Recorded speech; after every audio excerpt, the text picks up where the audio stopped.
Welcome back. एक बार फिर से आपका स्वागत है आपके अपने प्लेटफॉर्म एग्जाम नगर पे। और आज हम लोग बात करने जा रहे हैं अफ्रीका की। कॉन्टिनेंट में 7 कॉन्टिनेंट में दूसरे नंबर पे दूसरा सबसे लार्जेस्ट कॉन्टिनेंट महाद्वीप अफ्रीका, उसके बारे में हम लोग आज बात करने जा रहे हैं। जैसा कि वर्ल्ड मैप में आप जानते हैं कि 7 कॉन्टिनेंट होते हैं। 7 कॉन्टिनेंट के सिवा भी छोटे छोटे ऐसे द्वीप समूह हैं 10-15 जिनको मिला के अलग 8वां कॉन्टिनेंट बनता है। तो ये बात जानते रहिए कि 7 कॉन्टिनेंट को छोड़ के भी ऐसे द्वीप हैं, ऐसे जगह हैं जहां पर जिनको कॉन्टिनेंट इन 7 कॉन्टिनेंट में नहीं रखा जाता, उनको 8वें कॉन्टिनेंट ओशियन कॉन्टिनेंट में रखा जाता है, जिसमें आपने एक कंट्री का नाम सुना होगा, न्यूजीलैंड। न्यूजीलैंड आपके 7 कॉन्टिनेंट में से किसी में नहीं आता, वो अलग ही है, 8वां कॉन्टिनेंट है। जब हम मैप देखेंगे वर्ल्ड का तो भारत के नीचे, ऑस्ट्रेलिया के नीचे समंदर में एक छोटा सा द्वीप है न्यूजीलैंड, और उसके साथ साथ बहुत सारे द्वीप हैं। ठीक है, खैर आज हम लोग बात करेंगे अफ्रीका की, जहां पर दुनिया का सबसे विशाल हीरा ढूंढा गया था। और इसके साथ ही वहां की जो कांगो जातियां प्रजातियां हैं, साथ में नील नदी के बारे में और स्वेज नहर के बारे में, वो नहर जो रास्ता देता है ब्रिटिश गवर्नमेंट को, ब्रिटिशर्स को भारत में व्यापार करने के लिए, वो रास्ता जो उनकी यात्रा को 7000 किलोमीटर तक कम कर देता है। तो ये सब बातें हम लोग देखेंगे। यार शुरू करते हैं। ये है अफ्रीका का मैप आपके सामने, और अफ्रीका में ये पोर्शन इसे डिवाइड करता है। इधर यूरोप लग जाएगा आपका, और ये है आपका अफ्रीका।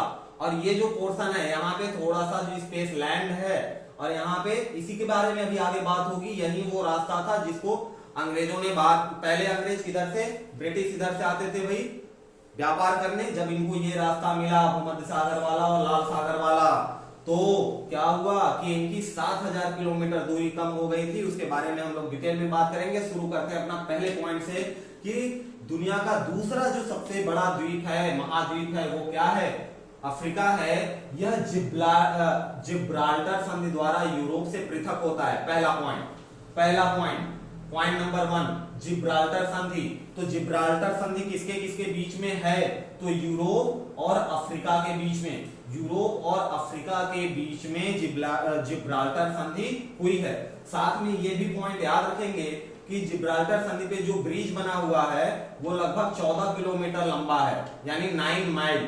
ठीक है, 9 माइल या 14 किलोमीटर लंबा है जिब्राल्टर ब्रिज। अच्छा, ये ब्रिज है कहां भाई?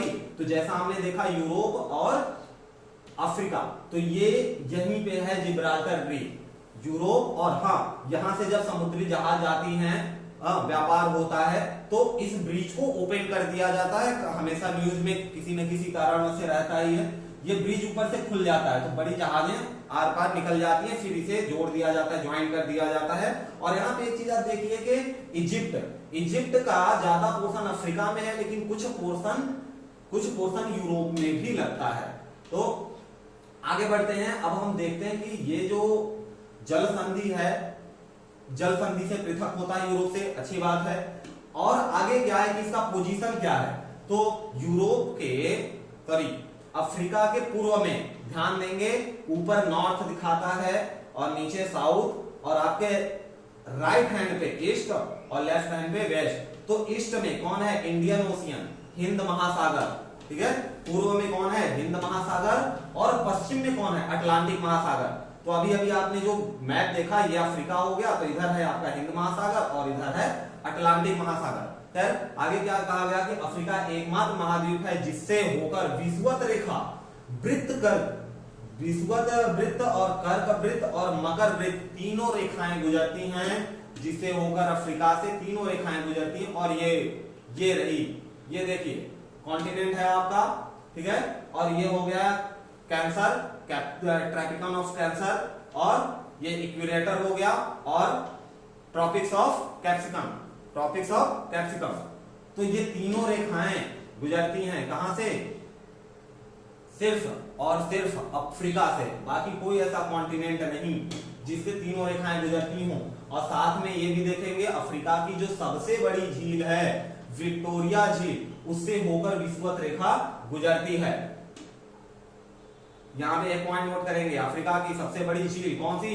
विक्टोरिया झील। अफ्रीका की सबसे बड़ी झील विक्टोरिया झील। और इसी के साथ ही ये भी ध्यान देंगे कि विश्व की जो सबसे लंबी नदी है, ध्यान देंगे अमेजन विश्व की सबसे बड़ी नदी है, ठीक है, अमेजन विश्व की सबसे बड़ी नदी है, सबसे लंबी नदी नील नदी है, ठीक। और नील नदी कहां से निकलती है? अफ्रीका से, जो सहारा रेगिस्तान से होते हुए भूमध्य सागर में जाके गिर जाती है। अब यहां पर एक पॉइंट आपको नोट करना है क्या, कि जो नील नदी है, ठीक है, विक्टोरिया झील से निकलती है और सहारा रेगिस्तान होते हुए भूमध्य सागर में जाके गिर जाती है। अगर आपसे पूछा जाए कि विश्व की सबसे बड़ी नदी का मुहाना कहां है, तो भूमध्य सागर में, मुहाना यानी जहां पर वो जाके मिल जाती है, गिर जाती है, भूमध्य सागर में गिर जाती है। खैर आगे बढ़ते हैं, अब थोड़ा बात कर लेते हैं अफ्रीका के जातियों जनजातियों के बारे में। तो बुशमैन जो कि कालाहारी प्लेस पे, पिग्गी जो कि कांगो बेसिन में, कांगो बहुत ही इंपॉर्टेंट कंट्री है, अभी इसके बारे में देखेंगे। और साथ में एक और जनजाति है बद्दू जनजाति, ये सहारा मरुस्थल में मिलने वाली प्रमुख आदिम जातियां हैं। आदिम जातियां नहीं, इंसानों के बारे में बात हो रही, जी बिल्कुल, आदिम जातियां हैं। कौन कौन सी याद रखेंगे नाम? बुशमैन, पिग्गी और बद्दू। बुशमैन, पिग्गी और बद्दू, ये तीनों आदिम जातियां कहां मिलती हैं? सहारा मरुस्थल में, ठीक है। ये बद्दू सहारा में, कांगो बेसिन में पिग्गी और कालाहारी में बुशमैन अफ्रीका में। आगे बढ़ते हैं, क्या कहा गया? जाने वाली तुआरेग देखिए, सहारा में पाई जाने वाली जो तुआरेग एक विशेष प्रकार की जनजाति है, उसका काम क्या होता है? वो विदेशी जो पर्यटक होते हैं, ब्रिटिश पर्यटक को मार्गदर्शन का काम करती है, यानी जो भी बाहर से पर्यटक जाते हैं घूमने, उनको गाइड का काम कौन करते हैं? ये कौन से? तुआरेग जनजाति। तो 4 जनजाति हमने देखा, तुआरेग किनके लिए। आगे क्या कहा गया कि 13 सितंबर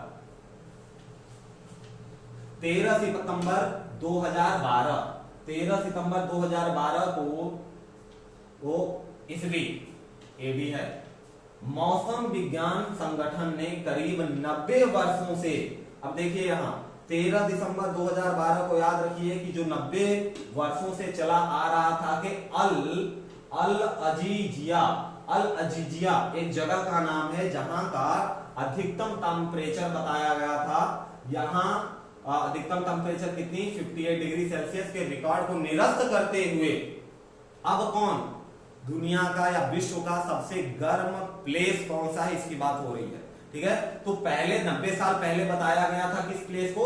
अल अजीजिया प्लेस को, और वहां पे बताया गया था कि 58 डिग्री सेल्सियस वहां का टेम्परेचर है, ठीक है। लेकिन इस रिकॉर्ड को क्या कर दिया गया? निरस्त कर दिया गया, जिसके कारण अब विश्व का सबसे गर्म ग्रीनलैंड रेंज मृत घाटी कैलिफोर्निया है।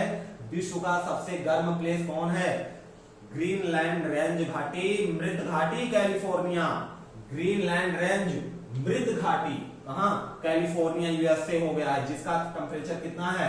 56.7 डिग्री सेल्सियस है। अब आप ये कहेंगे कि पिछली बार तो 58 था तो हाईएस्ट था, 56 में कहां से हाईएस्ट हो गया? तो सर आपके जानकारी के लिए बात बता दें कि ये जो गणना थी 1912-13 के आसपास की थी, 90 साल पहले की। और जब अब गणना की गई तो जिस समय ये गणना हुई उसके 12 साल बाद फिर से कैलकुलेशन हुआ था, तो वहां पे ये पता चला था कि जो 1913 देखिए 10 जुलाई 1913 को ये टेम्परेचर लिया गया था, जी बिल्कुल डेट भी मिल गया, ठीक है। 10 जुलाई 1913 को जब ये टेम्परेचर मिल लिया गया, तो इससे पहले जो हमने गणना किया था इसके ऊपर वाला 58 डिग्री सेल्सियस का, उस पर जब अवलोकन कराया गया दोनों, तो पता चला कि पहले वाली गणना करने में 7 डिजिट का मिस्टेक हो गया था, 7 डिग्री सेल्सियस का मिस्टेक आया था। ध्यान रखेंगे कि पहली वाली गणना गलती हो गई थी, गलत हो गया था, इसलिए उसको निरस्त कर दिया गया। और अभी भारत विश्व का जो सबसे हॉटेस्ट प्लेस है 56.7 डिग्री टेम्परेचर रखा हुआ है अपने पास में, ठीक है। और इसका मापन 10 जुलाई 1913 को किया गया था। खैर अभी जो टेम्परेचर हॉटेस्ट है ये 2012 में ही इसका गणना किया गया है। अब बात कर लेते हैं जरा कांगो नदी की। तो कांगो नदी विषुवत रेखा को 2 बार काटती है, और लोम्पोनो नदी, लिम्पोपो नदी मकर रेखा को 2 बार काटती है। ध्यान देंगे क्या, अफ्रीका एक ऐसा कॉन्टिनेंट है जिसमें से तीनों वृत्त रेखाएं गुजरती हैं, ठीक है। और उसके साथ साथ ही ये 2 नदियां, कांगो नदी और लिम्पोपो नदी, ये दोनों ऐसी नदियां हैं जो कांगो विषुवत को और लिम्पोपो मकर रेखा को कितनी बार, 2 बार काटती है, ठीक है। आगे चलते हैं। अफ्रीका का ट्रांसवाल क्षेत्र की बात करें अगर, तो यहाँ पर जेब्रा और जिराफ जानवरों के लिए विश्व विख्यात है। अफ्रीका का जो ट्रांसवाल क्षेत्र है वो जिराफ और जिब्रा, ट्रांसवाल का मतलब समझ रहे हैं, बड़ी घासों वाला वो क्षेत्र जहाँ पे बड़े पेड़ पौधे कम हो, घास बड़े वाले ज्यादा हो, ठीक है। जी बिल्कुल ऐसे आप समझ सकते हैं, जेब्रा और जिराफ जहाँ पे रहते हैं ये शाकाहारी जानवर है, पेड़ पौधे खाते हैं, घास फूस। और अफ्रीका के घास के मैदान, सवाना और शीतोष्ण घास के मैदान बेल्ट कहलाते हैं, ये ध्यान देंगे। अफ्रीका के घास के मैदान क्या कहलाते हैं, सवाना। अफ्रीका के घास के मैदान क्या कहलाते हैं, सवाना। इंपॉर्टेंट पॉइंट है, सवाना किसे कहते हैं, अफ्रीका के घास के मैदानों को। और शीतोष्ण घास के मैदान को क्या कहते हैं, बेल्ट कहते हैं। शीतोष्ण घास के मैदान को क्या कहते हैं, बेल्ट कहते हैं, ठीक। अब बात करते हैं अफ्रीका की सबसे लंबी रेल मार्ग कौन सी है, तो केप टाउन, केप काहिरा, केप काहिरा। केप टाउन का नाम सुना है आपने, अभी बात हो जाएगी केप टाउन कहां से आ गया है। काहिरा क्या है, तो अफ्रीका की जो सबसे बड़ी रेल मार्ग है वो कौन सी है, केप काहिरा है। 2 जगह का नाम है ये, केप और काहिरा रेल मार्ग है, जो दक्षिण अफ्रीका गणराज्य के केप टाउन, देखिए आ गया केप टाउन, तो ये दक्षिण अफ्रीका के केप टाउन से चलती है और कहां तक जाती है भाई, मिस्र के काहिरा नगर तक, मिस्र के काहिरा नगर तक। तो केप टाउन से चल के काहिरा नगर तक जाती है, ये रेल मार्ग सबसे बड़ी है और इसका नाम है केप और काहिरा, ठीक, केप और काहिरा। मिस्र में स्वेज नहर है, देखिए अब बात आ गई वही स्वेज नहर। स्वेज नहर पे काफी इंपॉर्टेंट क्वेश्चन आता है, अभी देखेंगे इसके बारे में, जो लाल सागर और भूमध्य सागर को मिलाती है। ध्यान दीजिए, अभी हम लोगों ने मैप देखा था थोड़ी देर पहले, स्वेज नहर लाल सागर और भूमध्य सागर को क्या करती है, मिलाती है। ये भूमध्य सागर और लाल सागर कौन से हैं, इंडियन ओशियन की तरफ, और दूसरा अभी देख लेते हैं। मैप में भी हमने ऊपर देखा था और यहाँ पे भी मैप है आपके सामने, ये है देखिए भूमध्य सागर और ये है लाल सागर, ये इंडियन ओशियन है, यहाँ पे ये इंडियन ओशियन है, और ये आपका ये अफ्रीका, और इधर यूरोप लगता है, मिस्र का पोर्शन, ठीक है। यहाँ बीच में जिसको जो रास्ते की हम लोगों ने बात की थी कि जिस रास्ते को बना के ब्रिटिशर्स अपना 7000 किलोमीटर रास्ता कम कर लेते हैं, तो यहाँ लाल सागर और भूमध्य सागर के बीच में थोड़ा सा काहिरा के पास जेरूसलम में थोड़ी सी लैंड है जो इन दोनों सागर को रोक के रखती है, और वहीं पे नहर बना दिया गया, खूब चौड़ा नहर बना दिया गया, जिस नहर का नाम रखा गया स्वेज नहर। अब जब बीच में नहर हो गई तो उधर और इधर दोनों के सागर क्या हो गए, आपस में जुड़ गए। तो कौन कौन से सागर, भूमध्य और लाल सागर, ठीक है। किसने जोड़ा, स्वेज नहर ने। स्वेज नहर का निर्माण कब हुआ था, 1869 को हुआ था। स्वेज नहर का निर्माण कब हुआ था, 1869 को हुआ था। साथ ही साथ ये भी ध्यान देंगे कि इसका निर्माण के कारण, जो हम लोगों ने पहले बात कर ली, यूरोप से भारत जाने के लिए लगभग 7000 किलोमीटर की दूरी की बचत होने लगी। अब स्वेज नहर के लंबाई की अगर बात करें तो 168 किलोमीटर इसकी लंबाई है। ध्यान देंगे 168 किमी स्वेज नहर की क्या है, लंबाई है। और मिस्र द्वारा 1956 ईस्वी में इस नहर का राष्ट्रीयकरण कर दिया गया, ठीक है। 1956 में इसका क्या कर दिया गया, राष्ट्रीयकरण। देखिए 1869 में बना है, 1869 में बनाया गया और 1956 में इसका राष्ट्रीयकरण हो गया। स्वेज नहर के दक्षिणी छोर पर पोर्ट स्वेज और उत्तरी छोर पर सईद पत्तन है। देखिए दक्षिणी और उत्तरी छोर कहां से आ गया यहाँ, तो अभी जो हम लोगों ने मैप देखा था, यहां मिस्र था आपका, ये हो गया आपका स्वेज नहर, तो ये हो गया ऊपर वाला पोर्शन यानी उत्तरी छोर, और ये हो गया दक्षिणी छोर, ठीक है। और दक्षिणी छोर पे कौन है, सईद पत्तन है, और उत्तरी छोर पे मिस्र है। अफ्रीका की कालाहारी मरुस्थल, अभी हम एक चिड़िया का नाम देख रहे हैं यहाँ शुतुरमुर्ग, और शुतुरमुर्ग के बारे में आप जानते हैं कि इसका अंडा सबसे बड़ा अंडा है। हाँ, पक्षियों में एक ऐसा पक्षी जो उड़ता नहीं दौड़ता है, जिसके ऊपर आदमी बैठ के दौड़ता है, उसकी सवारी करता है, और इसका अंडा कम से कम 2 किलो का होता है। 12 लोगों के लिए आमलेट बनाया जा सकता है। साथ ही शुतुरमुर्ग पत्थर को भी अपनी चोंच से मार के तोड़ देता है, कभी कभी खा भी लेता है। तो अब ये जो चिड़िया मिलती है वो कहाँ मिलती है, शुतुरमुर्ग कहाँ मिलता है, तो कालाहारी मरुस्थल में। कालाहारी मरुस्थल में शुतुरमुर्ग मिलता है, और ये कहाँ पे, अफ्रीका। ठीक है, उत्पादन की दृष्टि से अफ्रीका में किम्बरले खान, अब देखिए आ गई वही बात जो हम लोगों ने शुरू में बात की थी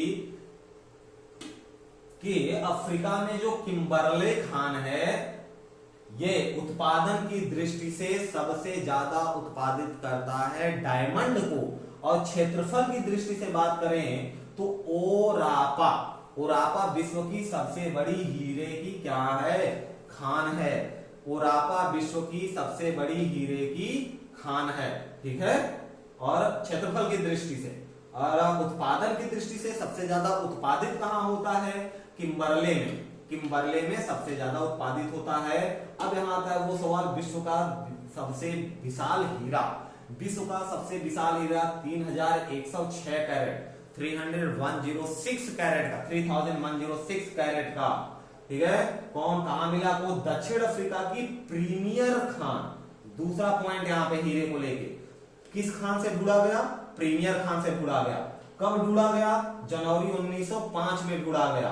किसके द्वारा ढूंढा गया, तो सर थॉमस कुलिनान, इनका पूरा नाम है सर थॉमस कुलिनान। सर थॉमस कुलिनान के द्वारा ढूंढा गया, और इसका नाम क्या रखा गया हीरे का, तो सर थॉमस ने इसको ढूंढा था 1905 में, तो उन्हीं के नाम पर कुलिनान हीरा इसका नाम रखा गया था। पॉइंट शुड बी नोटेड, कुलिनान हीरा जिन्होंने डिस्कवरी की इसकी 1905 में प्रीमियर खान से, उन्हीं के नाम पे लिखा गया, जिसका कितना विशाल था भाई, 3106 कैरेट का, 3106 कैरेट का। ठीक है, अब बात कर लेते हैं विश्व के सबसे विशाल मरुस्थल की, तो सहारा मरुस्थल उत्तरी अफ्रीका में फैला हुआ है, 84 लाख वर्ग किलोमीटर में स्थित है। 84 लाख वर्ग किलोमीटर में स्थित सहारा मरुस्थल, और साथ ही ये देखें कि चाड झील इसी मरुस्थल में स्थित है।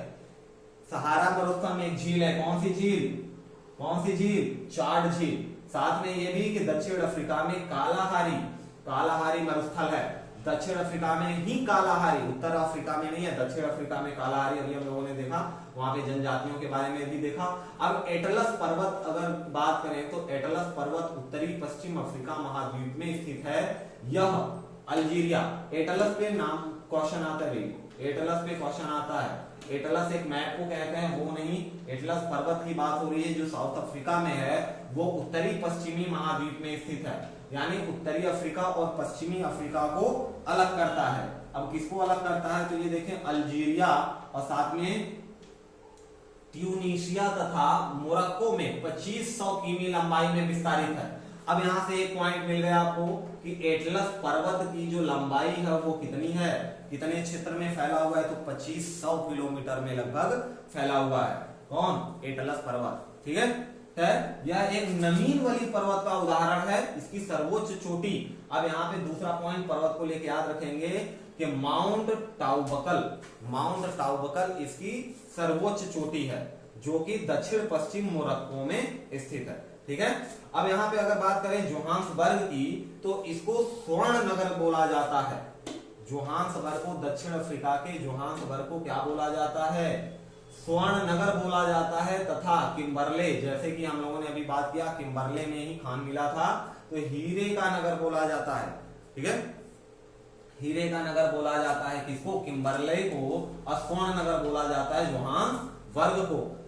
सारे पॉइंट इंपॉर्टेंट हैं, ये कोई भी एग्जाम हो या अदरवाइज ना हो, दुनिया के बारे में हम जान रहे हैं। ठीक है, खाने पीने और हम जहां रहते हैं उसके सिवा भी दुनिया बहुत बड़ी है, तो देखेंगे, घूमेंगे। अब अफ्रीका घूमने तो नहीं पहुंच सकते, तो इसी के माध्यम से इमेजिन करते रहे, वहां घूमते रहेंगे। चाय उत्पादित कर रहे हैं हम लोग, ठीक है। चलिए अफ्रीका में चाय उत्पादन करते हैं और चाय के खेत में पहुंच के आप देखते हैं तो पता चलता है कि पूरे विश्व में सबसे ज्यादा चाय उत्पादन कौन करता है? अफ्रीका ही करता है, ठीक है। और चाय उत्पादन करने वाला देश कौन सा है? अफ्रीका में सर्वाधिक कौन करने वाला है? कीनिया। वैसे अगर सिर्फ एक कंट्री की बात करें तो चाइना को पता ही है आपको, यहाँ तो कॉन्टिनेंट है, अफ्रीका क्या एक कॉन्टिनेंट है, किसी कंट्री विशेष की बात नहीं हो रही कि आप ये कहें कि नहीं चाइना, वहां कंट्री की बात है, ठीक। कीनिया वो देश है अफ्रीका के अंदर जो सबसे ज्यादा चाय उत्पादित करता है। दक्षिण अफ्रीका विश्व के लिए 90% क्रोमियम अकेले उत्पादित करता है। अब देखिए यहाँ पे दक्षिण अफ्रीका बहुत ही, अगर यहाँ से तुलना किया जाए तो वाकई पिछड़ा हुआ क्षेत्र है, ठीक है। क्रोमियम 90% उसका उत्पादन किया जाता है कहाँ? विश्व का अकेले दक्षिण अफ्रीका ही उत्पादित करता है 90%। और साथ में ये जो जलप्रपात पे हम लोगों ने सुपर 60 के सीरीज में जो शाम को 7:30 पे चलता है अपना पर डे, उसमें ये क्वेश्चन देखा था कि स्टेनली जलप्रपात कहां पर है? तो कांगो नदी पर है। और साथ में ये देखें कि विक्टोरिया जलप्रपात कहां है? जाम्बेजी नदी पर स्थित है। तो जैसा कि हमने कहा सुपर 60 तो पर डे शाम को 7:30 पे 60 क्वेश्चन एमसीक्यू के मिक्स होते हैं, GK, politics, Hindi, geography, general awareness के साथ में अब करंट अफेयर भी होता है। तो एक बार आप 7:30 पे लाइव क्लास चलता है, आप अटेंड जरूर करिए। हाँ, रिवाइज होगा, बहुत कुछ नया सीखने को मिलेगा। और यहाँ पे जलप्रपात की बात हो रही तो 2 जलप्रपात याद रखेंगे, विक्टोरिया जलप्रपात कहाँ है? जाम्बेजी। और स्टेनली जलप्रपात कहाँ है? कांगो नदी पर, ठीक है। अब बात कर लेते हैं थोड़ा नील नदी की। जैसा कि हमने शुरू में ही देखा था कि इसका उद्गम स्थल कहाँ है? विक्टोरिया झील। विक्टोरिया झील कहाँ है? सहारा मरुस्थल के अंदर। सहारा मरुस्थल कितना फैला है भाई? 84 लाख वर्ग किलोमीटर में फैला है, दुनिया का सबसे बड़ा मरुस्थल, ठीक है। अब नील नदी का उद्गम स्थान तो निकलता है कहां से? विक्टोरिया से। और हमने ये भी देखा था कि कहां जाके मिल जाती है? भूमध्य सागर में। मुहाना कहां है? भूमध्य सागर। अच्छा, इस पर जो नील नदी पर जो बांध बना हुआ है, आसवान, नाम याद रखिए, नील विक्टोरिया झील पर नील नदी का जो उद्गम स्थल है विक्टोरिया झील, उस पर बांध, नील नदी पर कौन सा बांध बना है? आसवान बांध। नील नदी पर विक्टोरिया झील से जो निकली है कौन सा बांध बना है? आसवान बांध। और नील नदी के किनारे बसा हुआ सबसे बड़ा नगर है काहिरा। नील नदी के किनारे बसा हुआ सबसे बड़ा नगर कौन सा है? काहिरा। और बात करें अगर हॉर्न ऑफ अफ्रीका की, तो अफ्रीका के पूर्वी भाग को क्या कहते हैं? हॉर्न ऑफ अफ्रीका, ठीक है। इसमें मुख्य रूप से इंडोनेशिया, सोमालिया और जिबूती नामक देश आते हैं। देखिए इंडोनेशिया, सोमालिया तो सुना होगा, ये जिबूती, आई होप कि कई लोग ऐसे होंगे जो पहली बार सुन रहे होंगे। कांगो, जिबूती और दूसरी भी कंट्रियां, युगांडा तो सुना हुआ है। तो ये कंट्रियां आती हैं, ठीक है। भूमध्य रेखा पर स्थित अफ्रीका महाद्वीप के देश कांगो गणराज्य, युगांडा, कीनिया तथा सोमालिया हैं। अब देखिए भूमध्य रेखा पर हमने देखा था कि 3 रेखाएं गुजरती हैं, ठीक है। तीनों रेखाएं यहां से गुजरती हैं, मकर, कर्क और विषुवत। भूमध्य रेखा पर स्थित अफ्रीका का कौन सा गणराज्य है? कांगो गणराज्य का, युगांडा, कीनिया तथा सोमालिया, ये सब उसी पे स्थित हैं। अच्छा, एक चीज गेस करने वाली बात है, लॉजिक की बात है। दक्षिण अफ्रीका के लोगों को अगर आप देखेंगे तो जनरली काले होते हैं, ठीक है। काले क्यों होते हैं भाई? टेम्परेचर की वजह से। और ऑब्वियसली जब तीनों रेखाएं वहीं से गुजर रही हैं तो टेम्परेचर वहां का हाई रहेगा, ठीक है। ये लॉजिक की बात है, साइंस है, समझ सकते हैं। बहुत कुछ ऐसा है जो लॉजिक लगाकर अपने माइंड में सेट रख सकते हैं। ये भी कि खजूर उत्पादन मिस्र में सबसे ज्यादा होता है और मिस्र के किसानों को क्या कहते हैं? फिल्लाह कहते हैं। देखिए भाई, देखिए अफ्रीका के अंदर सबसे ज्यादा खजूर कहां पे उत्पादित होता है? फिल्लाह किसानों को कहते हैं। मिस्र में खजूर सबसे ज्यादा उत्पादित होता है। और अभी हमने देखा था अफ्रीका के अंदर चाय कहां सबसे ज्यादा उत्पादित होता है? गोल्ड कोस्ट के नाम से जाना जाने वाला देश कौन सा है? घाना। गोल्ड कोस्ट के नाम से जाना जाने वाला देश घाना। नाम सही है, कंफ्यूज नहीं होना कि नाम गलत है क्या। घाना कंट्री का नाम है दक्षिण अफ्रीका के अंदर। अफ्रीका में सीसल नामक पौधे से जूट पैदा होता है और अफ्रीका को अंध महाद्वीप कहते हैं। जूट पैदा होता है, झूठ नहीं, जूट होना चाहिए भाई, झूठ थोड़ी पैदा होता है, तो झूठ पैदा होता है किस पौधे से? सीसल। सीसल, ये याद रखेंगे। अफ्रीका में किस पौधे से जूट पैदा होता है? सीसल नामक पौधे से जूट पैदा होता है। और अफ्रीका को एक अंध महाद्वीप भी कहते हैं। क्यों कहते हैं वो अभी देखेंगे, लेकिन अफ्रीका जो कि दूसरी कॉन्टिनेंट है वर्ल्ड की लार्जेस्ट, उसको क्या कहते हैं? अंध महाद्वीप भी कहते हैं। आगे क्यों कहते हैं भाई? क्योंकि यह आर्थिक, सामाजिक, औद्योगिक, सांस्कृतिक और शिक्षा के क्षेत्र में काफी पिछड़ा हुआ है। ठीक है, अंधद्वीप इसलिए कहते हैं कि चाहे सामाजिक हो, चाहे आर्थिक हो, चाहे सांस्कृतिक हो, चाहे राजनीतिक हो, चाहे एजुकेशन को लेके हो, किसी भी क्षेत्र में हर तरह से ये पिछड़ा हुआ है, चाहे औद्योगिक ही क्यों ना हो। जैसा कि आपने देखा कि इतने बड़े चाय उत्पादन और फिर हीरे, सोने, तो यहाँ दूसरे कंट्री के लोग जाके व्यापार कर रहे हैं, वहां के लोग तो बेचारे पीछे ही हैं। अफ्रीका में सर्वाधिक जनसंख्या वाला देश नाइजीरिया है। नाइजीरिया, और नाइजीरिया की कहानी तो आपको पता ही है, कितनी गरीबी है वहां, काले काले लोग होते हैं। तो नाइजीरिया अफ्रीका की सबसे ज्यादा पॉपुलेशन वाली कंट्री है। और साथ में ये भी देखेंगे सबसे ज्यादा नगरीकृत देश कौन सा है? लीबिया है। नगरीकृत का मतलब क्या हुआ? सबसे ज्यादा डेवलपमेंट, जहां पे नगरीय व्यवस्था ज्यादा हो या फिर डेवलपमेंट टेक्नोलॉजी वगैरह की ज्यादा व्यवस्था हो। ठीक है, तो नगरीकृत कंट्री लीबिया, सबसे ज्यादा पॉपुलेशन वाली कंट्री नाइजीरिया।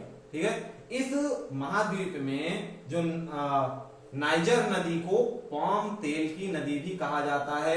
पाम नहीं, पाम तेल, पाम तेल की नदी कहा जाता है। किसको? नाइजर नदी को। नाइजीरिया से चलती है नाइजर नदी। मिस्र को एशिया और यूरोप महाद्वीप का जंक्शन कहा जाता है। ये तो पहले ही हम लोगों ने देख लिया था। कब? जब स्वेज नहर मिस्र का जो दो पार्ट है, तो यही तो जोड़ रहा है, मिस्र ही तो जोड़ रहा है, जंक्शन है। ठीक है, मिस्र का कुछ पार्ट, ज्यादा पार्ट अफ्रीका में आता है और कुछ पार्ट आपका यूरोप में आता है, इसलिए इसको क्या बोला जाता है? जंक्शन बोला जाता है। अफ्रीका ही एक ऐसा द्वीप है जिसमें होकर कर्क और मकर दोनों रेखाएं गुजरती हैं, पहले ही देख लिया है। कांगो यहाँ पे है, देखो कांगो देश। कांगो देश को वनों का देश कहा जाता है। अब यहाँ सवाल ये आता है कि किस देश को वनों का देश कहा जाता है? तो कांगो देश को वनों का देश कहा जाता है। और साथ में विश्व में जल विद्युत शक्ति की संभावित क्षमता सबसे अधिक इसी देश में। किस देश में? कांगो देश में। विद्युत जल शक्ति का मतलब समझ रहे हैं? जल से, वाटर से करंट बनाने की जो क्षमता है, संभावित क्षमता, सबसे ज्यादा किसके पास है? कांगो देश के पास है। और दक्षिणी सूडान की अगर बात करें तो सूडान, दक्षिणी सूडान अफ्रीका का नवीनतम राष्ट्र है, जो यूएनओ द्वारा यूएनओ का 193वां सदस्य है, जिसे 9 जुलाई 2011 ईस्वी को यह स्वतंत्र रूप में अस्तित्व में आया। इस ईसाई बहुल देश की राजधानी जुबा है। देखिए यूएनओ तो जानते हैं, यूनियन नेशन ऑर्गेनाइजेशन, जिसमें कुल कंट्री कितने हो चुके हैं? 195 कंट्री प्लस 2 हो चुके हैं। ठीक है, तो इसमें 193 स्थान पे जब ये जुड़ा था 2011 में 9 जुलाई को सदस्य बना, तब इसको स्वतंत्र रूप से एक कंट्री मान लिया गया था। ठीक है, और इसकी राजधानी कहाँ है? जुबा है। साथ में आपको ये भी बता दें कि दुनिया में कुल 243 कंट्रियां हैं। 243 कंट्रियां हैं, लेकिन अगर आप नेट पे सर्च करते हो तो आपको 195 प्लस 2 कंट्रियां देखने को मिलती हैं। रीजन यही है कि जो 195 प्लस 2 कंट्रियां हैं वो यूएन की मेंबर है, अदरवाइज जो बाकी बच गई वो यूएन की मेंबर नहीं है। बिल्कुल उसी तरह से जैसे न्यूजीलैंड के साथ भारत क्रिकेट भी खेला हुआ है। न्यूजीलैंड बहुत हम जानते भी हैं, नाम सुना हुआ है, ऐसा नहीं कि कांगो की तरह या सूडान की तरह कभी कभी नाम सुना है।